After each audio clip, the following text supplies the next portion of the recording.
My daughter-in-law tried to kick me out of the house after my son's death, but I turned the tables on her, resulting in...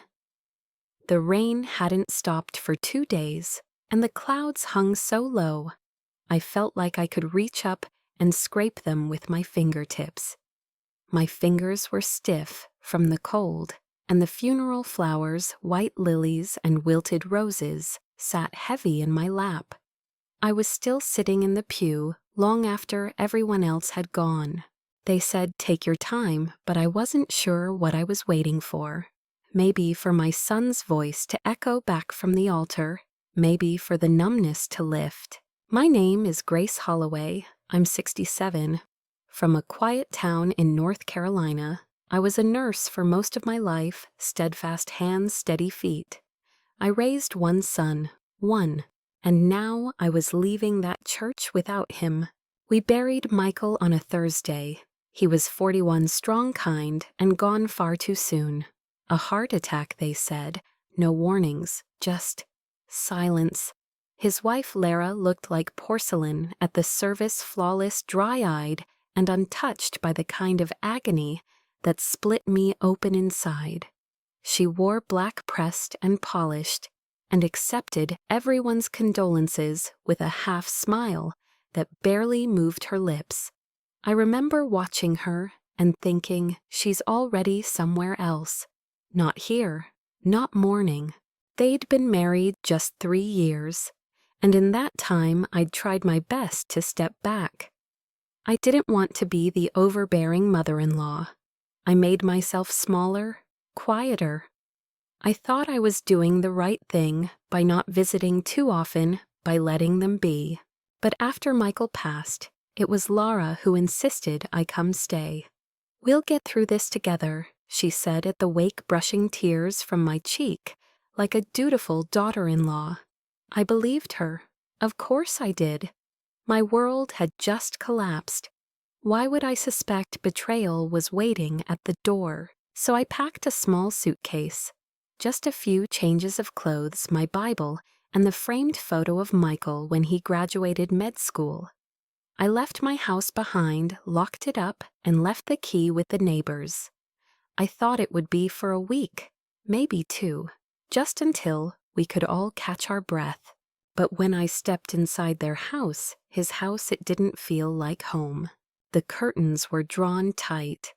Michael's shoes had already been tucked away. His side of the closet emptied. Not one of his colognes lingered in the air. It was like he'd been erased in a matter of days. Lara showed me to the guest room like a hostess showing a stranger around a hotel. She smiled too much, said all the right words, but her eyes never met mine for long. There was no warmth in her hug. That first night, I lay in bed clutching the photo to my chest. I listened to the soft ticking of the hallway clock and the dishwasher hum from the kitchen, and I realized I was more alone now than I had ever been. Even in a house with someone else, even in a room full of furniture, the grief didn't come in loud sobs. It arrived as silence, as the space between words, the way she passed me in the hallway without touching my shoulder, the way she took phone calls behind closed doors. Maybe I should have gone home then. But where do you go when the last person who made the world make sense is gone? I told myself I was being paranoid, that people grieve differently, that Lara was hurting too, that I just needed to give it time. But sometimes time isn't what heals. Sometimes time just reveals who people really are. If you were in my shoes, would you have stayed? The days that followed were a blur of low murmurs, reheated casseroles, and sympathy cards stacked on the side table like unpaid bills. Every morning I made myself useful, brewing coffee, folding laundry, wiping down countertops that were already clean. It gave my hands something to do. It gave my grief somewhere to go. But Lara barely acknowledged me. She spoke in clipped sentences, her voice overly sweet, around guests and paper thin, when it was just the two of us. Once I found her in Michael's office, standing by the bookshelf, where he used to keep all his medical journals and little keepsakes like the pine cone he picked up on our last hike together, still painted gold from kindergarten. She was holding a trash bag. When she saw me, she flinched like she'd been caught stealing. "Oh," she said, blinking, "just decluttering, making space." I opened my mouth to say something, but what you can't throw his life away like that. Leave that pine cone alone. Instead, I just stood there, watching her drop books into the bag like they were overdue junk mail. She didn't ask if I wanted anything. She didn't stop. That night, I went into the office after she'd gone to bed. I rescued what I could, his old planner, a photo of him and me fishing at Lake Norman, and a tiny carved elephant he once gave me for Mother's Day. I hid them under my pillow like contraband. The next morning, I found my bedroom door slightly ajar. I always closed it tightly at night. A coincidence, maybe.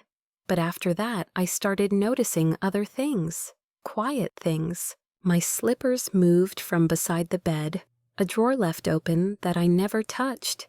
The heater vent closed in the middle of winter. The house didn't feel like it had shadows, it was a shadow. I started writing in a little notebook something Michael gave me years ago, for those nurse night shifts when no one's around but the ghosts. I filled it with my observations, not to accuse anyone, just to keep my mind straight. Day 9. Coffee machine unplugged. I never unplug it. Day 11. My toothbrush was missing. Laura said it must have fallen. Day 13. Found my framed photo of Michael face down on the nightstand. I said nothing, not yet, because deep down I still believed Laura was grieving in her own way. Maybe her detachment was a shield, like mine had once been in the ICU with too many goodbyes. But then the invitations started. First, it was a woman named Callie Blonde, tanned with a voice like she was always laughing at you behind your back. She came over with wine and stale bakery cookies, and the two of them sat at the kitchen island while I did the dishes behind them. "She's still here," Callie whispered once, loud enough for me to hear. Laura didn't even respond, just sipped her wine and swirled the glass like it was some answer of its own. The next day, I found one of my blouses in the laundry, torn at the shoulder.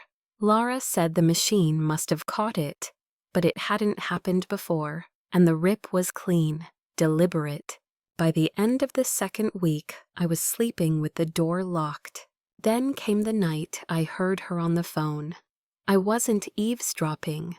I had gone to the hallway for a glass of water, and her voice carried through the cracked bathroom door.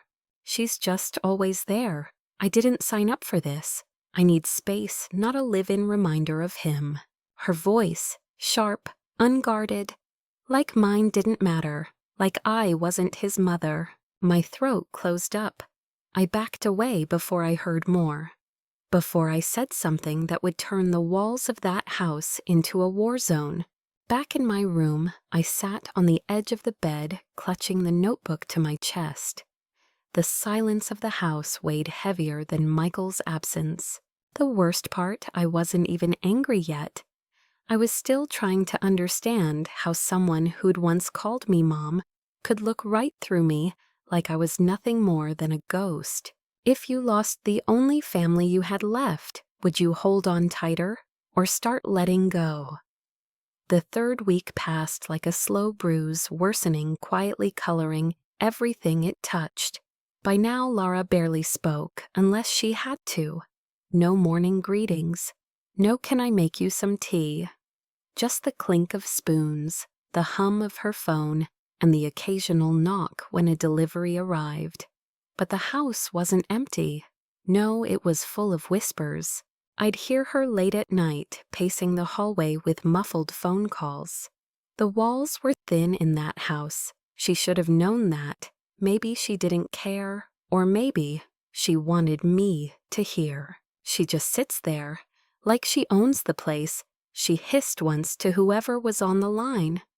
Michael would have wanted me to move on, not be trapped with her grief hanging over my head. Each word hit like a nail in the coffin she'd already mentally built for me. The next morning I made eggs, 3 plates, out of habit. Michael always liked his with pepper extra crispy around the edges. I still cooked that way. When I set Laura's plate on the table, she didn't look up from her phone. "I don't eat eggs," she said flatly. I nodded, took the plate back, and stood by the sink for a long while, watching the yolk run down the drain. Something inside me clenched, not just grief anymore, not confusion, something deeper, a dull rising heat. I went back to my room and opened my notebook. Beneath the dated entries, I started a new heading in bold, shaky ink, Laura's patterns. I listed everything: avoids eye contact, hides phone calls, locks her bedroom now, removed Michael's photos from the hallway, stopped saying his name. She was peeling my son's memory from the house, like old wallpaper, slowly without a word, one scrap at a time. And all the while, she walked around, with dry eyes and manicured hands, as if grief were just a performance and the show was already over. But then something shifted. She started bringing strangers into the house. The first was a realtor. I came out of the laundry room and found them in the living room, murmuring in low tones while she pointed around. The realtor was polite, too polite. He glanced at me and quickly looked away. Laura smiled and said, "Oh, this is Grace. She's just staying with me for a little while." Staying with her. The house was in Michael's name. He'd bought it before they married. I was the co-signer when he refinanced. He couldn't have done it without me. But I said nothing. The second visitor was a man in his 40s, stiff posture suit and clipboard in hand. He inspected the walls, the fixtures, even peeked into the guest room I was in. When I asked what was going on, Laura gave me a tight-lipped smile. "Just looking at some long-term plans. Nothing you need to worry about." That night, I pulled the deed out of my suitcase. I'd kept a copy after the refinancing years ago, buried it beneath my documents in case of emergencies. My name was still there. Joint ownership, survivorship rights. Michael never changed it. She couldn't sell the house without me. She couldn't evict me. But still, I stayed quiet. I wasn't sure why. Maybe because I wasn't ready for the confrontation. Maybe because in some way I still wanted to believe this was all some miscommunication, that Laura's coldness was pain in disguise, that if I just held on a little longer, we could cry together instead of live in this quiet war. But the final straw came quietly, like everything else. I returned from the grocery store carrying 2 bags and a new bouquet of sunflowers. Michael used to say they were the smiliest flower. I wanted to put them by his photo. Only when I stepped into the living room, the frame was gone. Gone. I searched the shelf, the end table, even under the couch cushions, like maybe it had fallen. But it hadn't. It had been removed, deliberately. When I asked Laura where the photo went, she didn't even pretend. It didn't match the decor. I didn't say a word. I just turned around, took my sunflowers, and walked to my room. I placed them on the windowsill, arranged them with trembling fingers, and sat down on the edge of the bed. The wind rustled the curtains. Outside, the street was quiet, peaceful. But inside me, something had finally cracked open. Laura was no longer just grieving. She was rebuilding a world without me in it. And I had a choice to make stay invisible or remind her that I still had a name and rights. If someone erased your child's memory piece by piece, would you stay silent? It happened on a Monday. One of those odd days where the sky's clear but everything still feels heavy.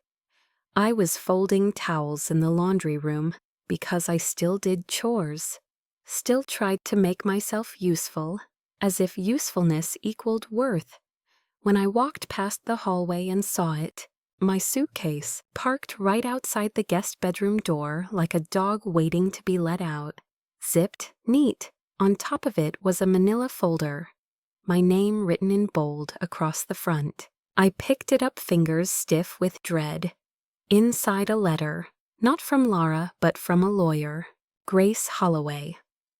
This letter serves as formal notice that the primary resident of 112 Brookstone Lane, Laura Hayes, is requesting your departure within 30 days. It went on cold language, formal tone, citing emotional strain, loss of privacy, and no legal obligation of residency. I stood in the hallway for what felt like years, the fluorescent light above me buzzing faintly.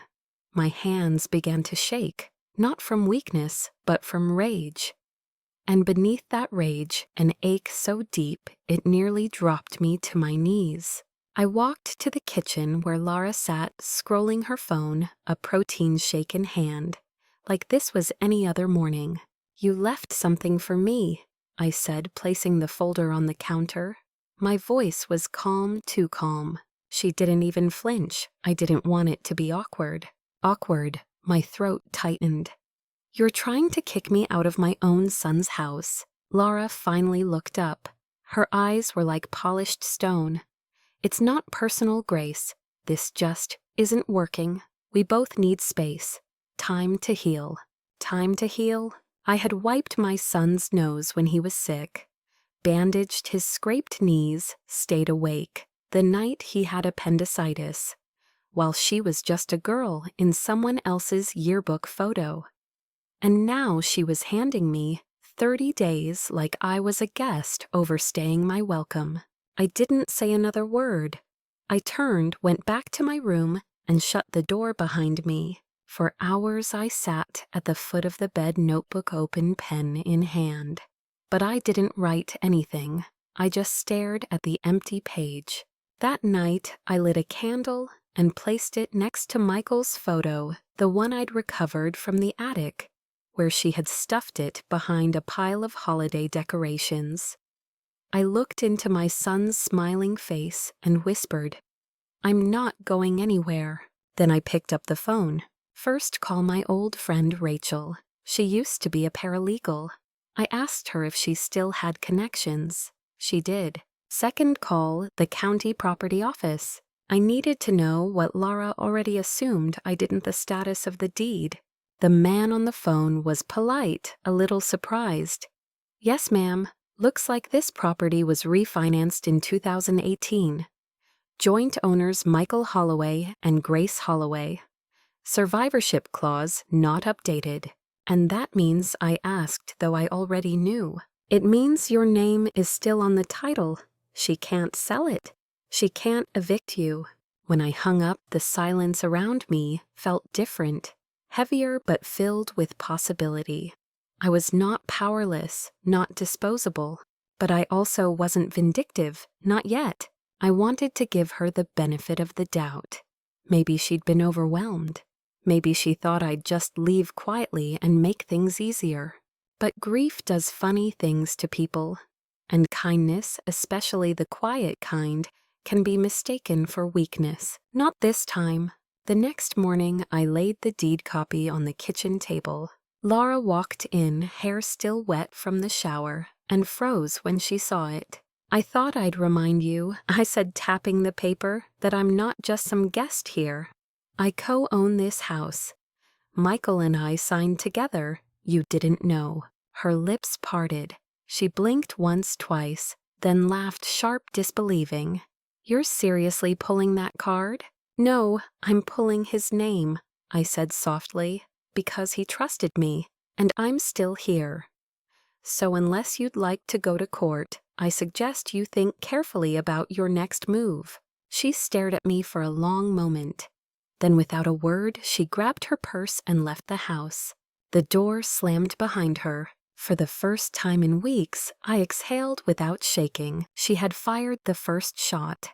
But she wasn't ready for the woman I used to be.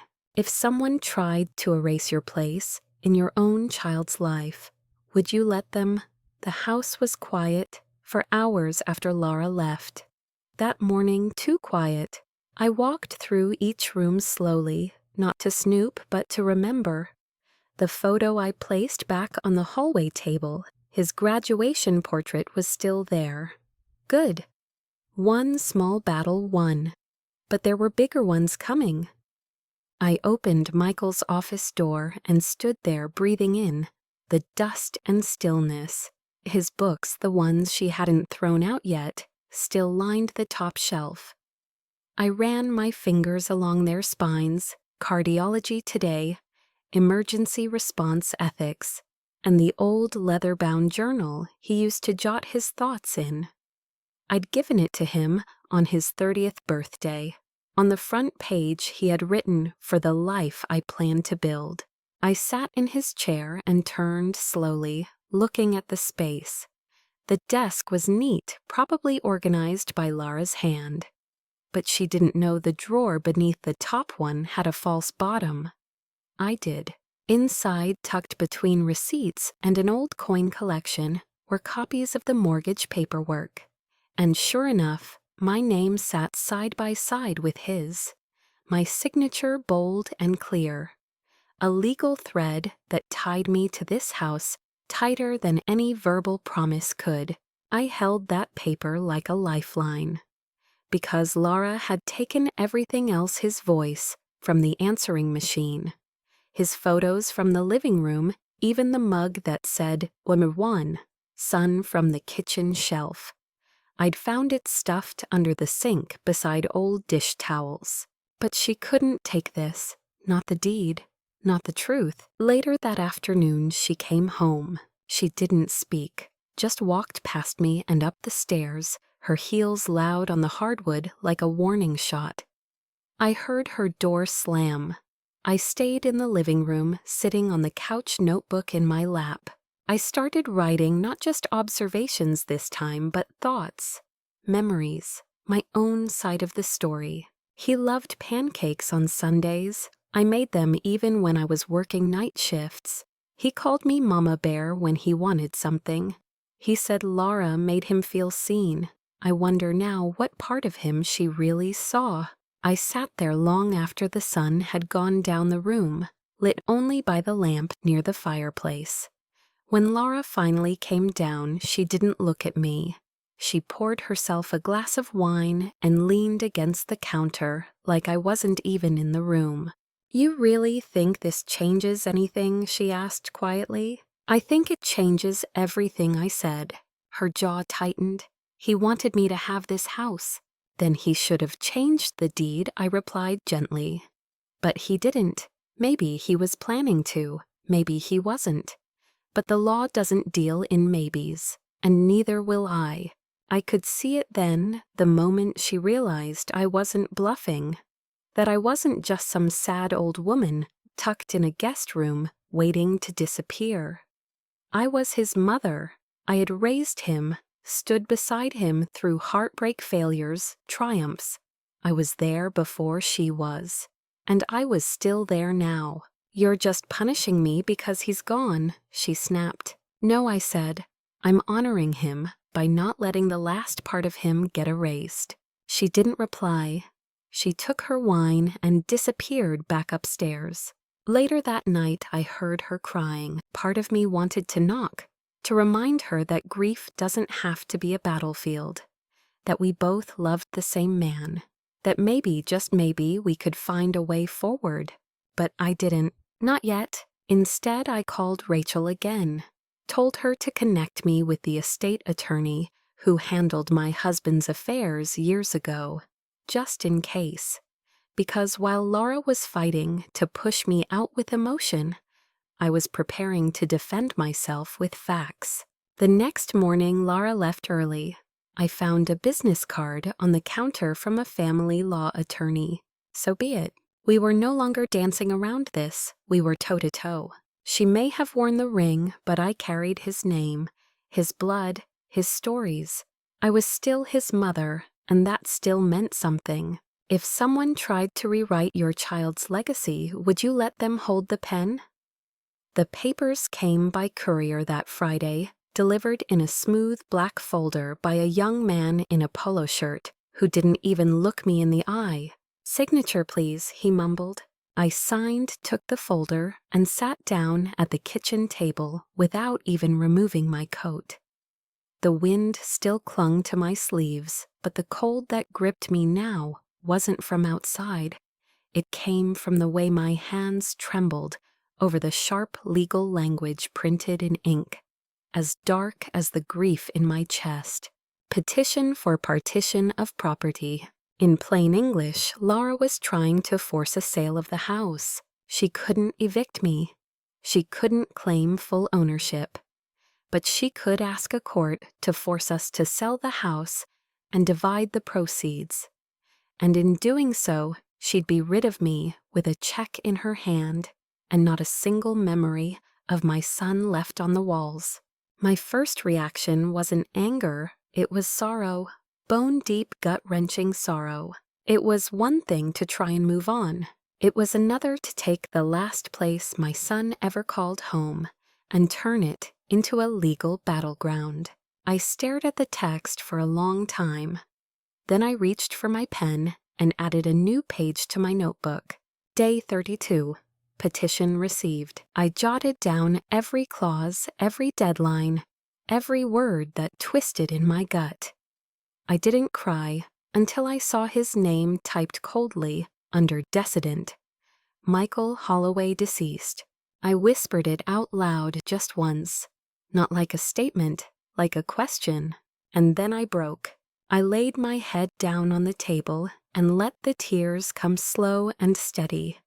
I didn't sob. There was no howling, no collapse to the floor. It was a quieter grief, the kind that steals your breath but makes no sound. The kind you feel in your teeth, your bones, your back. Because this wasn't just a legal battle. It was an erasure, a rejection of everything Michael and I had built together.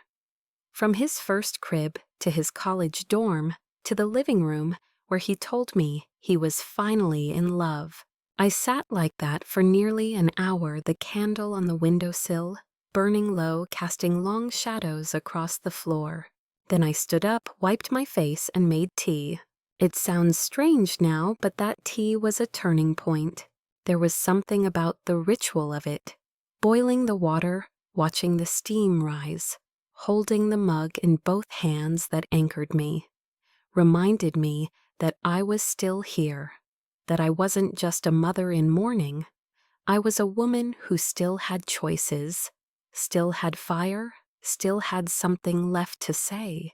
And so I made my next call, Mr. Gregory Shaw, an estate attorney with a reputation for being polite in court and ruthless in paperwork. He'd helped me years ago when my late husband's pension came under question. I still remembered his soft voice and the way he called me Mrs. Holloway, even when I asked him not to. He answered on the third ring. "Grace," he said gently, "I was wondering when I'd hear from you." I told him everything about the house, the will Michael never updated, the petition, Laura's behavior, the pressure. He listened quietly, then he said, "She's playing hardball, but she's forgetting you co-own that property. And more importantly, you're next of kin. You've got leverage and you've got me." I felt a warmth rise in my chest. Not relief exactly, but resolve. We made a plan. He'd review the documents file, a counter petition, and request mediation. No need to drag it through court unless she insisted. When I hung up, the house felt a little less heavy. That night, I sat by the fireplace and lit another candle. I opened Michael's old journal, the one I found behind the filing cabinet, and flipped through the pages. Halfway through, I found a note scribbled in blue ink. "Mom always said homes are built with hands, but held together with heart. I hope I'm building something that lasts." I ran my fingers over the words like they were skin. And I whispered, "You did, baby, you did, and I'll protect it." Because it wasn't just about the house anymore. It was about memory. It was about dignity. It was about not being silenced just because the person who loved you most wasn't here to speak on your behalf. If someone tried to take your child's home and call it theirs, would you let them just to keep the peace? The next 2 weeks unfolded like a silent chess game. Laura never mentioned the legal papers.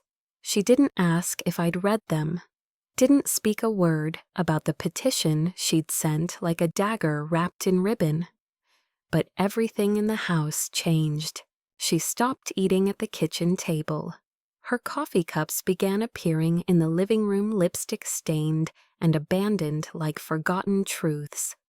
The tension wasn't loud, but it was everywhere in the way she slammed drawers, how she double-locked her door at night, how the television stayed on late into the evening with the volume just loud enough to irritate but not quite provoke. But I didn't respond. Instead, I prepared. Mr. Shaw sent over documents for me to review, counterclaims, protective orders, financial statements. I signed them all carefully, my hands steady now.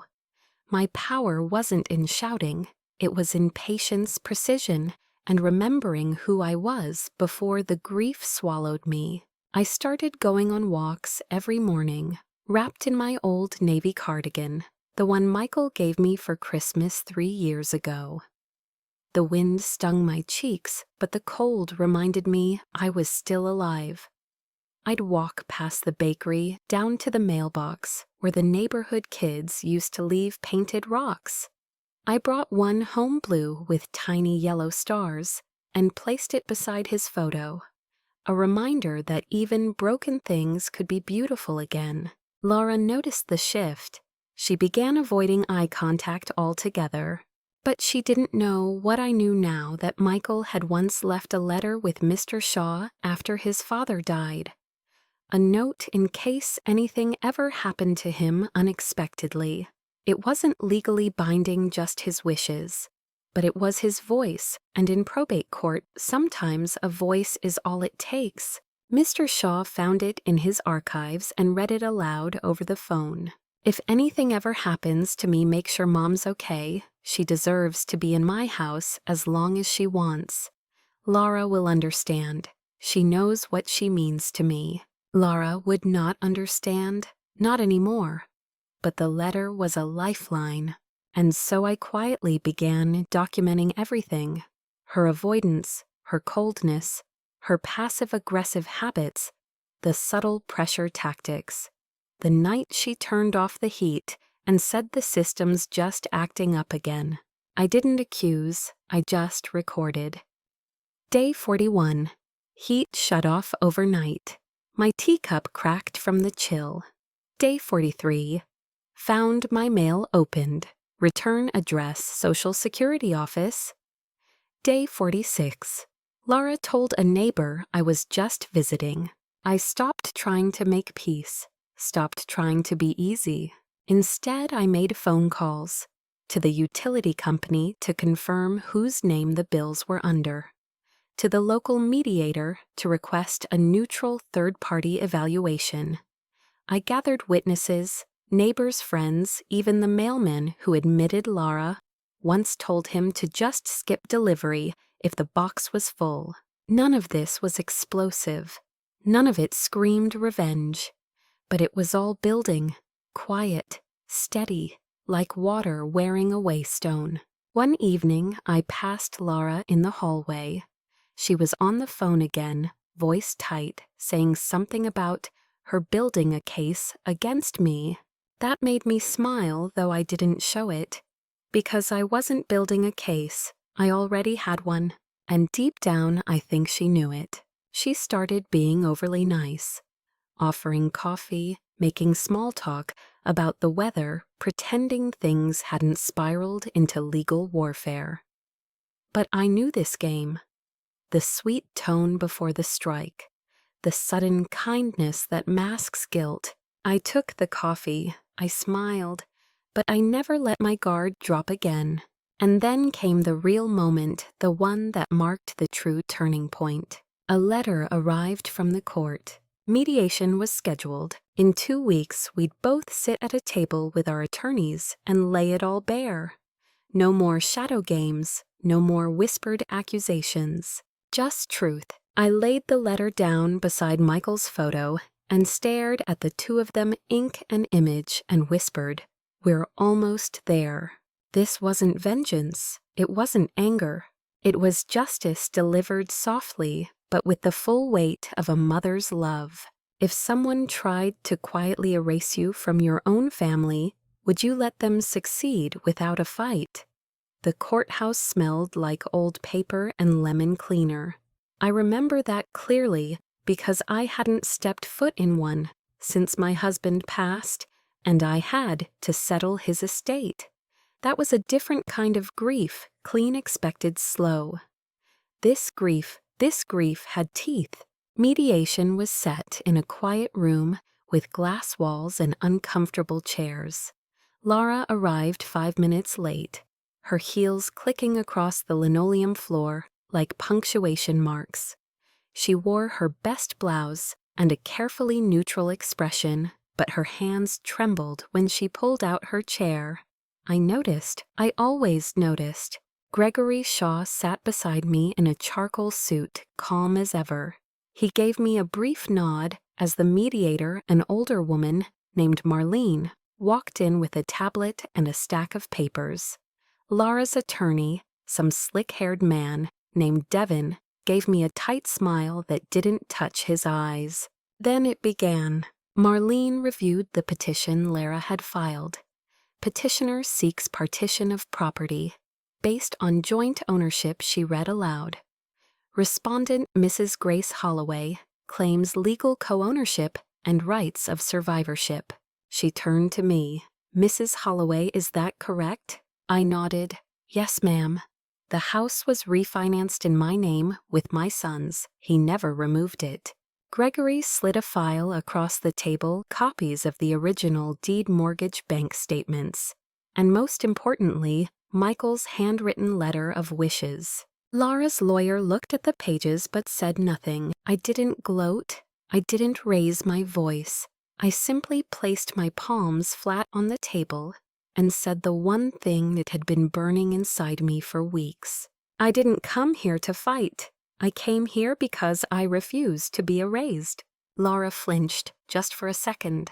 Marlene adjusted her glasses and asked Laura if she wanted to respond. She did. Laura leaned forward, eyes narrowed, and said, "This house was supposed to be our future, not a memorial. I can't live with someone who treats me like a villain in my own home." I looked at her, really looked at her. And for the first time, I didn't see the cold woman who tried to exile me. I saw someone broken, desperate to have control over something, anything. After death ripped away what she thought was hers. But that didn't excuse it.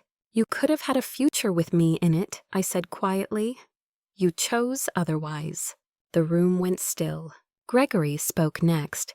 Our proposal is simple. Grace retains her half. Laura can buy her share out at fair market value if she chooses. Otherwise, the house remains jointly owned. And if I refuse, Laura snapped. Then we go to court, Gregory replied, where the judge will see that you attempted to remove a grieving mother from the home she legally co-owns without consent and with documented emotional manipulation. He didn't raise his voice. He didn't need to. The facts stood tall without shouting. Marlene tapped her pen. Laura, do you wish to respond to that? Laura stared at me. For once, she didn't speak right away. Then she looked down at her lap. I just want to move on, she said. This house, everything in it, it hurts. And in that moment, I understood something I hadn't let myself feel before. We were both grieving him. But while I clung to his memory, she was trying to escape it. The difference was she tried to escape by erasing me. I'm willing to talk about a buyout, she said finally. Gregory nodded. We'll appraise the house within 2 weeks. The mediation ended not with slamming doors, but with sighs and silent agreement. When we stood to leave, Laura looked at me again, something softer in her eyes this time. Not apology, but exhaustion. Outside, the sun was just beginning to set, casting long golden streaks through the courthouse glass. Gregory held the door for me and said, "You handled that with grace." I smiled faintly. I didn't feel graceful. "But you didn't let her break you." I looked up at the sky, let the sunlight warm my face. "No," I whispered, "she didn't." That evening, I returned to the house, not hers. Ours. I walked room by room, touching picture frames, brushing dust off shelves, restoring tiny fragments of memory, one step at a time. I stood in Michael's office and whispered, "We're still here, baby. She didn't get to erase you, not on my watch, because a mother's name wasn't just on the deed. It was in the walls, the memories, the fight. And now it was in the future too. If you had to defend your place in your own child's home, how far would you go?" The house changed after that day again, not because we shouted or slammed doors, but because the unspoken truth had finally been named. Laura wanted me gone. Not out of malice necessarily, not at first, but because I was a living, breathing reminder of everything she was trying to bury. And now that I wouldn't go quietly, her mask began to crack. It started with silence. Heavy, deliberate silence. She wouldn't look at me when I passed in the hall, wouldn't answer when I said good morning. She stopped putting dishes in the sink after meals, just left them scattered across the counter like I was the maid now. And I washed them, not because I had to, but because I chose to live with dignity. That was the difference between us. But silence turned to sabotage. One morning I went to pour milk into my coffee and realized it had gone sour. The date read 2 weeks out. When I opened the fridge again later, I noticed my labeled containers leftovers I'd cooked were missing. In their place, she'd stocked the shelves with meal prep kits and sparkling waters. Every label turned outward like a staged photograph. Then came the thermostat games. I'd wake up to a frigid house teeth chattering despite having adjusted the heat before bed. Every night I reset it. Every morning it was cold again. I didn't say a word. I documented everything. Day 53. Heat turned off again overnight. House was 59 degrees by sunrise. Day 54. My laundry removed from dryer and left on basement floor. Day 55.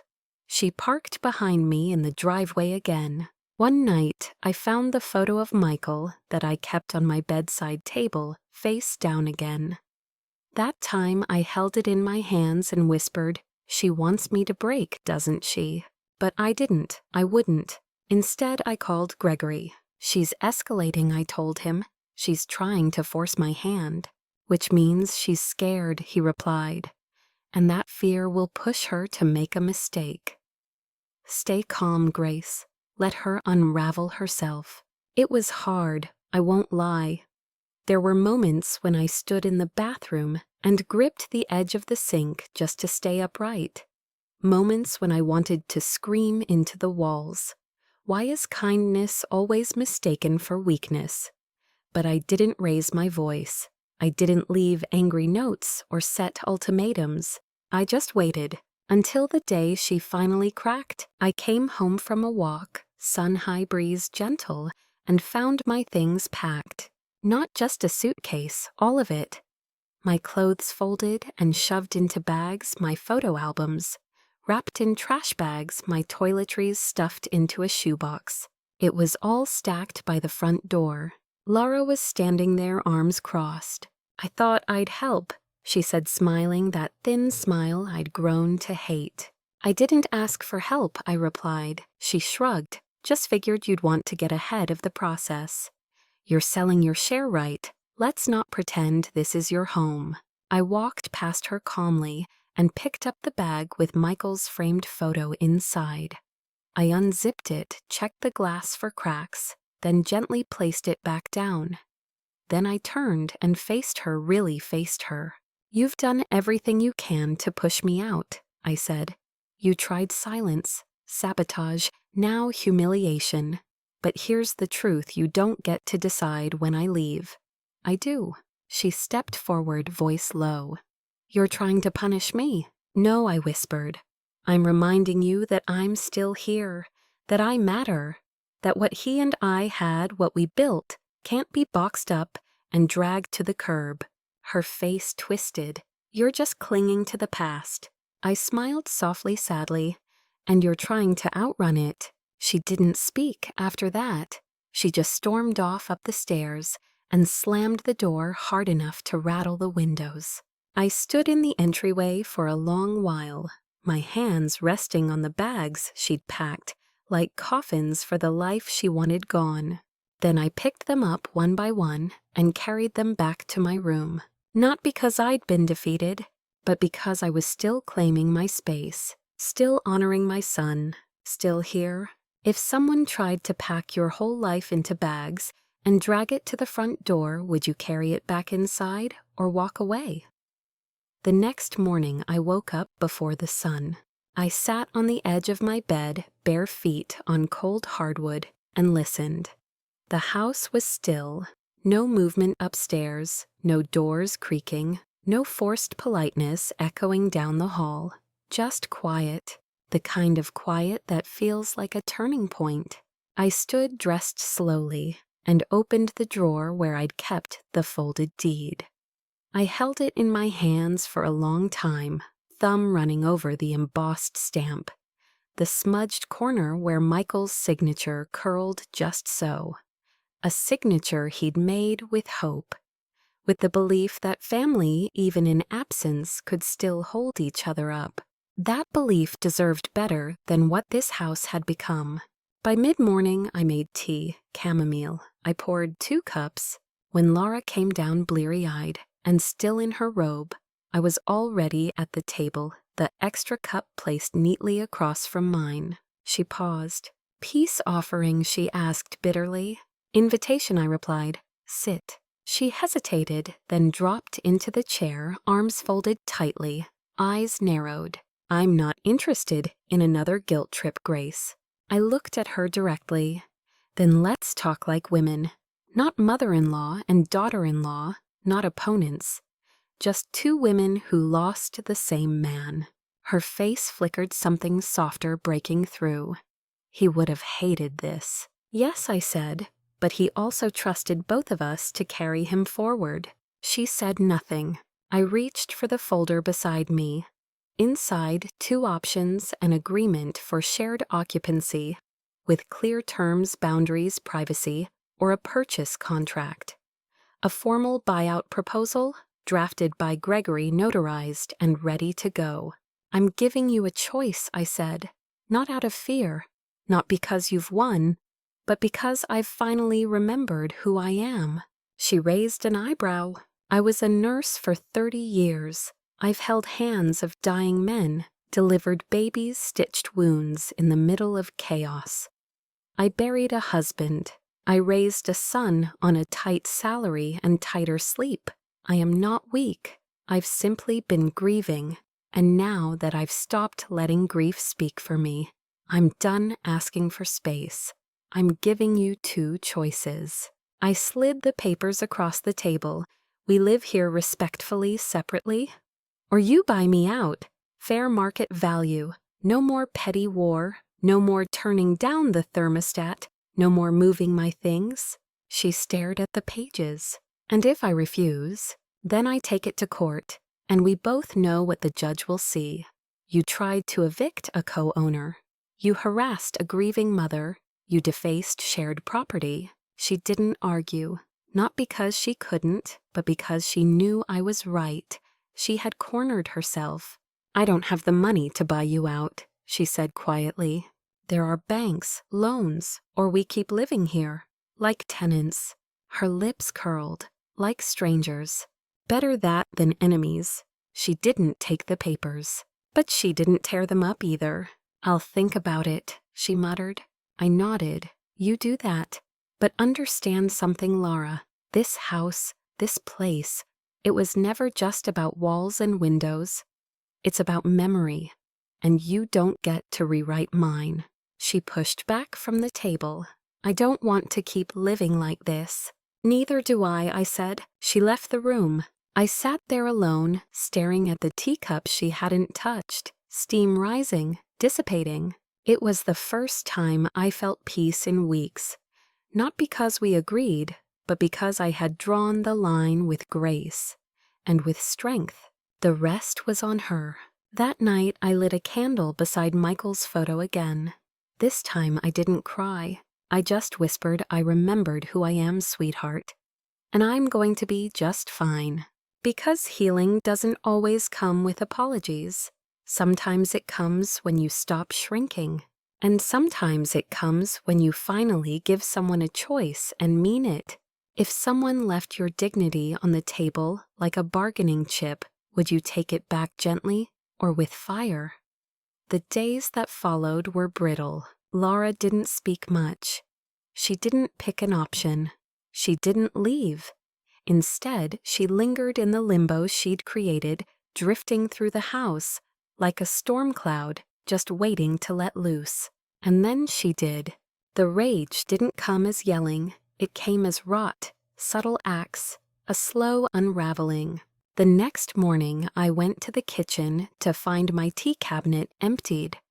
My chamomile, the peppermint, even the mug that said, "World's Strongest Mom," all gone. When I asked her where they were, she didn't look up from her phone. "Maybe you packed it," she said flatly. "You've got so much of your stuff everywhere." That evening, I found the picture of Michael on the hallway shelf replaced with a minimalist painting of a leaf. The frame still warm from where it had just been handled. I searched the house. He wasn't in the office, not in my room, not even in the box of keepsakes I'd tucked in the guest room closet. I knocked on her door. "What did you do with his photo?" She looked at me calmly. "He's not a shrine, Grace. You need to stop turning this house into a museum." And just like that, she shut the door. I stood there for a long time, staring at the blank space where his picture used to be. My body didn't shake. My voice didn't rise. But inside me, something ancient cracked. This was no longer about grief. This was spite, resentment, fear of being reminded that she hadn't been the only person Michael loved. So I did what I always did. I wrote, "Day 65. Michael's photo removed. Refuses to return it. Day 66, tea thrown out. Accused me of hoarding. Day 67. Told neighbor I was barely hanging on. It was all here. It would speak when I couldn't. It would defend me when my voice trembled.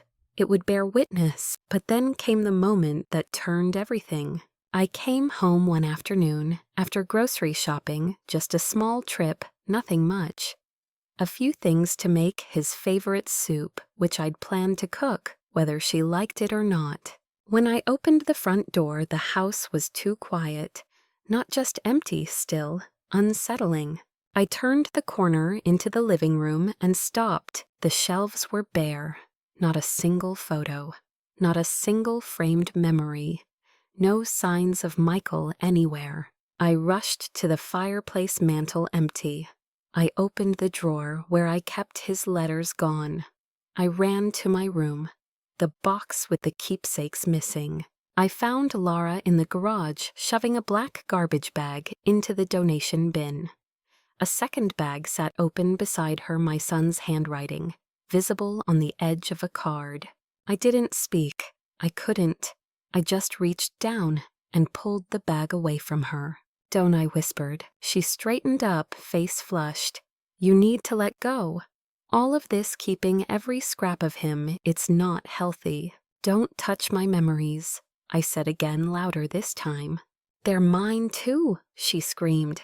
"He was my husband, And he was my son, my voice broke. My only child. The silence that followed was long and horrible. And then I said it, what I'd been holding in for far too long. You want the house fine. You want to forget he ever existed. That's your burden. But you will not erase me, and you will not erase him. She backed away from me, not out of fear, but because for the first time I wasn't the one retreating. I grabbed both bags and carried them back inside. My arms ached, my knees ached, my soul ached. But I didn't stop until every single photo, every card, every letter was laid out on my bed like a ceremony. That night, I wrote the final line of the day in my notebook. Day 68. She tried to erase him. I refused to let her. Because grief isn't just sadness, it's fury, it's memory, it's the refusal to let love disappear. If someone tried to throw away every trace of your child, every word, every smile, every scrap, would you fight for the memories or surrender for peace? 2 days passed in tense silence. Laura didn't apologize. She didn't mention the bags I'd dragged back inside. She didn't ask about the photo albums now stacked on my dresser, or the framed picture of Michael I'd placed right back on the hallway shelf, like an act of quiet defiance. But something in her had changed. She no longer pretended to be cordial. The mask had dropped. What remained was cold, raw resentment. I kept my distance, not because I was afraid, but because I didn't want to let anger turn me into something I'd regret. I had too much dignity left for that, and too much still to protect. But then came the night that changed everything. I had stepped out briefly, just 20 minutes, to return a casserole dish to a neighbor. When I came home, the house smelled strange. Not smoke, something else. Sharp chemical, like vinegar and bleach. I followed the scent to the laundry room, and that's when I saw it. Michael's letters, soaked, the ink bled down the pages in crooked tears, the handwriting barely legible now. His birthday note to me, from when he was 12, ruined. His wedding toast draft the one he'd written the night before. The ceremony destroyed. A drawing he'd made in the 4th grade of the two of us, fishing on a lake, faded into blur. My knees buckled, and I had to catch the edge of the dryer to keep from falling. On the counter sat a spray bottle labeled disinfectant, half empty, and beside it the bag I'd placed on the shelf just this morning, torn open, the contents dumped and doused. I didn't scream. I didn't cry, but something inside me went quiet, completely still. I walked upstairs, my steps slow and deliberate. Her door was ajar. She was in bed, scrolling through her phone, utterly unbothered. "You cleaned the laundry room?" I asked calmly. She didn't even look up. It stank of mold. "I did you a favor." "A favor," I repeated, voice barely above a whisper. "Those letters were mine." "Then maybe keep your trash out of common spaces," she snapped. "This is still my house too, Grace." I stepped closer, not for long. She looked up then. A flicker of panic passed through her eyes. "What's that supposed to mean?" "I'm done protecting your feelings. Done excusing your cruelty as grief." I took a breath. "You crossed a line, Laura, and I've given you every chance to step back from it." She sat up, her voice rising. "You don't get to guilt me into surrendering my life." "I'm not asking you to surrender," I said softly. "I'm telling you this ends now. I'm filing for exclusive occupancy." She paled. Gregory had explained it during our last call. If one co-owner could prove emotional harm, ongoing harassment, and a clear pattern of psychological distress, a judge could grant one party the right to live in the property until resolution. I had the notebook, I had the destroyed letters, I had witnesses, and now I had resolve. "I'll leave," she said, spitting the words, "but don't think for 1 second you've won." I didn't answer. I didn't need to. Because this wasn't a win. It was a line in the sand, and it was long overdue. That night I gathered what remained of Michael's letters and laid them out across the dining table to dry. Some were beyond saving, others were salvageable, faded but still breathing. Like me, I stayed up until dawn, gently blotting the pages, with tissue speaking his name, under my breath like a prayer. You see, this wasn't just about space. It was about memory, about not letting pain turn into cruelty, about protecting what little still remained, and most of all about honoring my son the way he deserved to be remembered. If someone destroyed the last pieces of your child's voice, would you let them call it cleaning, or would you call it what it really was? The courtroom wasn't dramatic. There were no gavel bangs or gasps from the gallery, just pale walls, low fluorescent lighting, and a few empty chairs arranged in neat, silent rows. But even in its dull quiet, it felt like a place where truths had no choice but to come out. Laura sat across from me in navy slacks and a crisp blouse.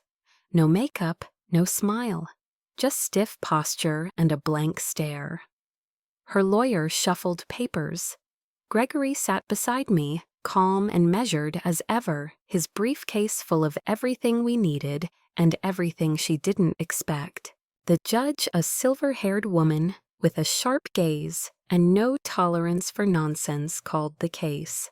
Partition of property and request for exclusive occupancy. Mrs. Holloway, your counsel may proceed.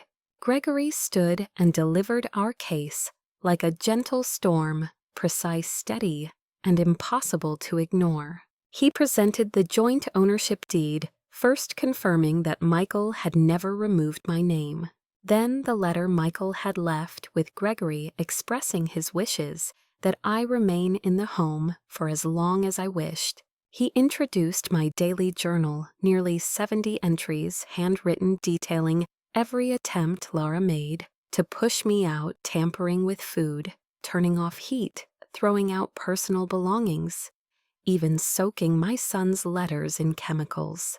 Mrs. Holloway has maintained dignity through relentless psychological pressure, Gregory said, voice low but firm.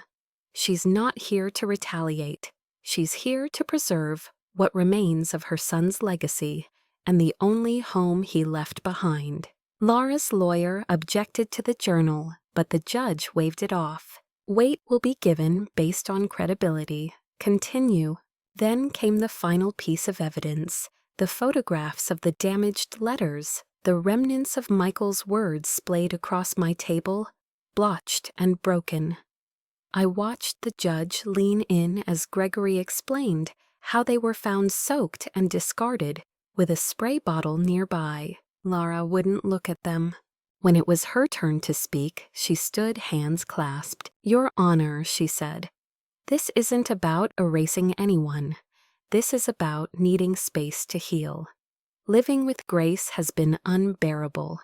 We clash, we grieve differently.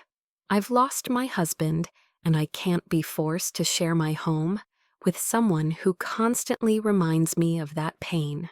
I didn't respond. I didn't shake my head or fidget. I just sat watching her speak, hearing every word without letting them burrow into me. The judge nodded slowly. Grief is not a justification for harassment. You don't get to weaponize pain to make someone else invisible. There was silence, heavy and long. Then came the ruling. The petition for partition is granted conditional upon a full buyout within 90 days, should either party choose it. Until then, exclusive occupancy is awarded to Mrs. Holloway. The court finds sufficient evidence of undue emotional harm patterns, of coercion and credible testimony that the joint co-owner has been subjected to psychological pressure. Laura froze. Her mouth parted slightly, but no sound came. The judge continued, Mrs. Hayes, you may vacate voluntarily or be subject to formal removal proceedings. This is no longer a safe or equitable shared residence. It ends now. The gavel fell, not loud, but final. Laura stood slowly. She didn't look at me as she walked past, didn't make a sound. Her lawyer whispered something, but she didn't respond. She just kept walking. Gregory turned to me. "You all right?" I nodded, but the tears were already coming. Quiet, gentle. They weren't tears of revenge or satisfaction. They were tears of release. We left the courtroom in silence. The sun outside was warm. People passed on the sidewalk, living lives untouched by what had just taken place. But I walked slower than usual, straighter, freer. When we returned home, Laura's car was already gone. Inside, I found the hallway shelves empty again. But this time I didn't panic, because I had already begun putting things back. Not just photos or objects, pieces of myself. That night I lit one last candle. Not for war, not for loss. For peace. Because sometimes closure doesn't look like apologies. Sometimes it looks like a door closing behind someone who no longer belongs. And sometimes it looks like a woman standing alone in her home. Not broken, not bitter, but whole. If someone tried to make your grief a reason to disappear, would you let them, or would you walk back into your life, one step at a time?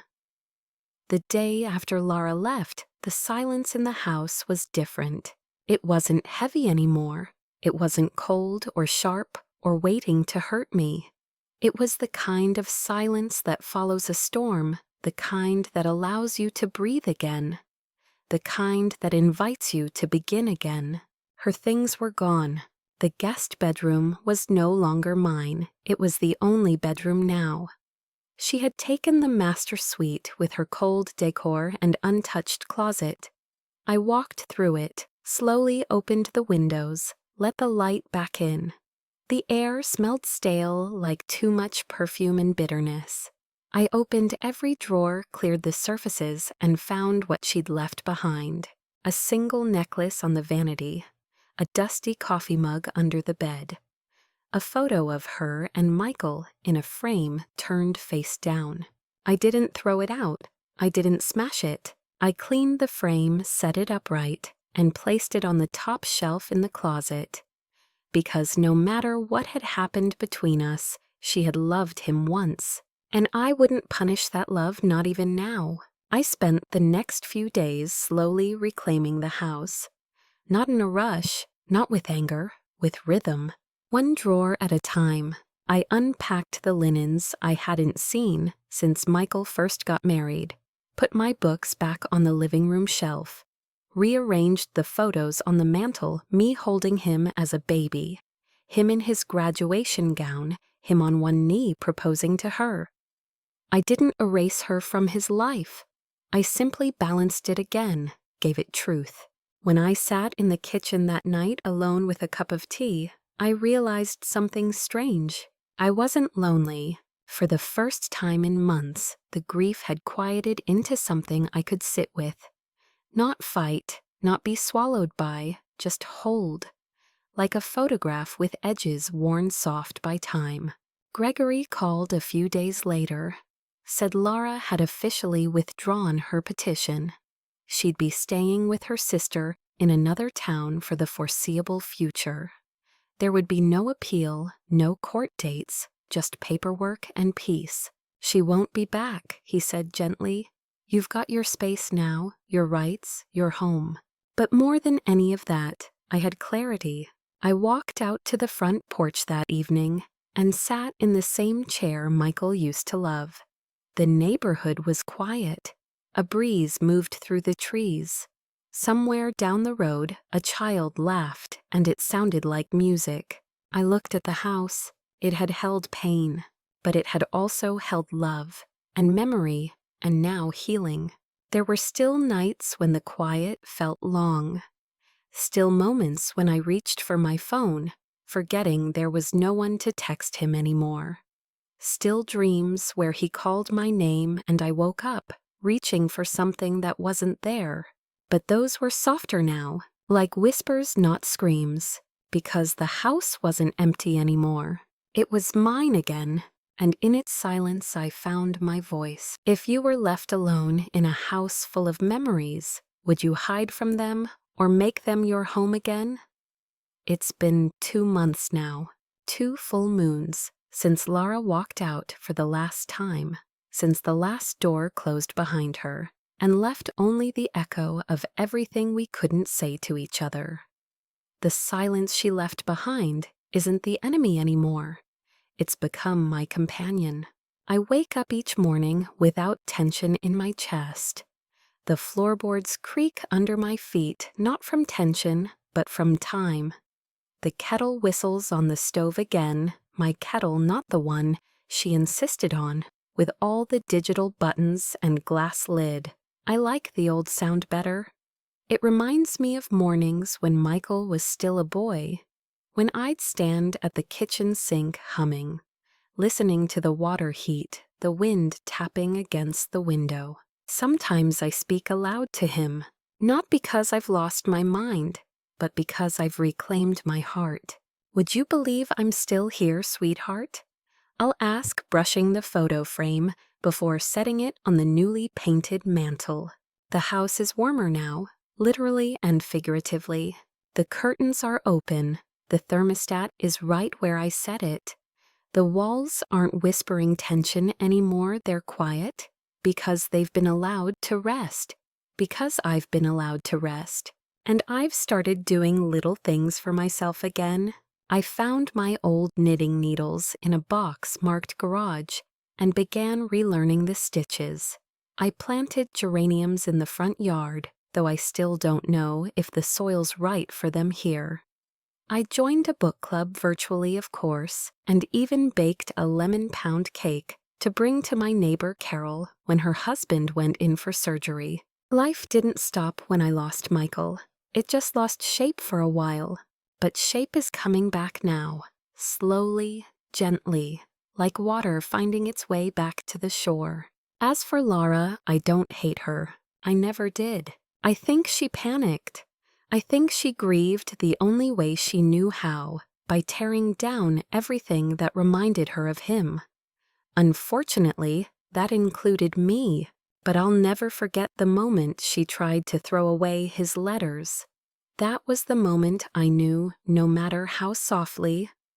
She said I need space. What she really meant was I need to not see what I've lost. And that was a choice I couldn't let dictate the future. Sometimes love ends. Sometimes even family ties fray and snap.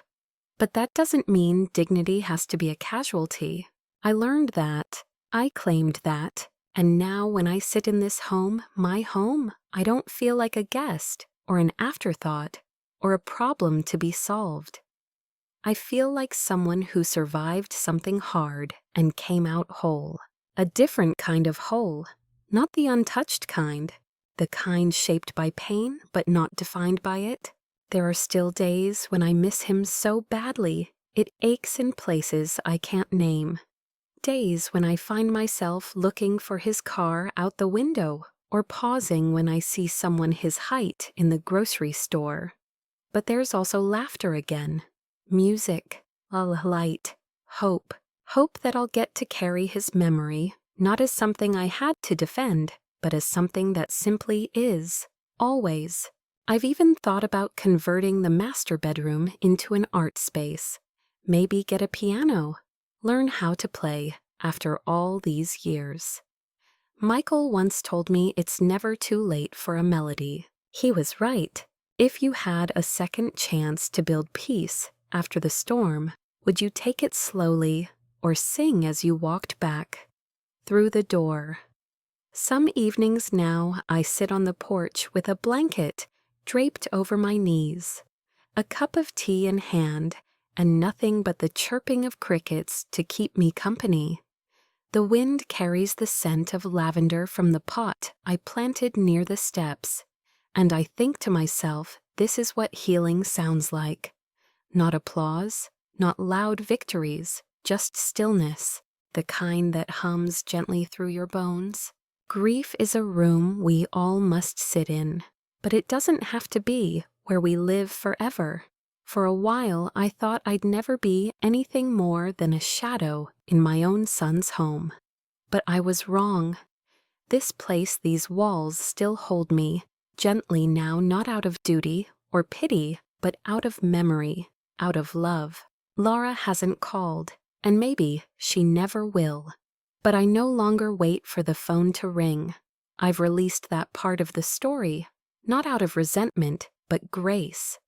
Some people exit our lives not because they didn't matter, but because the pain they carry can't coexist with the peace we've finally built.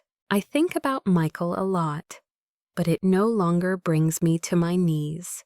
It brings me to the garden, to the music, to the kitchen, where his favorite mug now holds fresh daisies. If this story has taught me anything, it's that we are allowed to protect our place in the world, kindly, firmly, and fully. And sometimes the most powerful thing we can do is stay with open hands, open heart, and a lock on the door when we need it.